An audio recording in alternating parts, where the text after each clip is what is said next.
Hi అండి, అందరూ ఎలా ఉన్నారు? బాగున్నారా? నేను బాగున్నానండి. కొంచెం నా గొంతు బాగాలేదండి, దయచేసి మీరందరూ కొంచెం అడ్జస్ట్ అయిపోవాలి.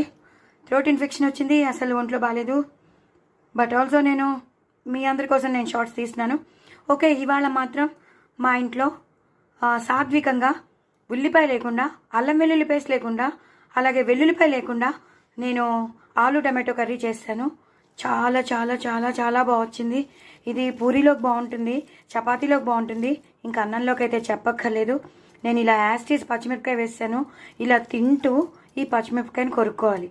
ఇలా ఇంకో ముద్ద కలుపుకుంటూ ఇలా పచ్చిమిరపకాయని కొరుక్కోవాలి.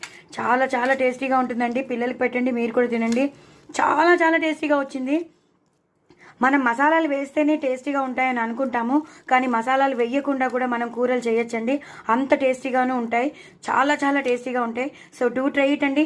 నా ఛానల్ మాత్రం సబ్స్క్రైబ్ చేసుకోవడం అస్సలు మర్చిపోవద్దు. అలాగే నాకు ఇష్టమైన అల్లం వెల్లుల్లితో చేసిన అల్లం వెల్లుల్లి చాలా ఇష్టం. అలాగే రసమన్నం కూడా నాకు చాలా ఇష్టం. వేడి వేడి రసంలో నేను అన్నం తింటానన్నమాట.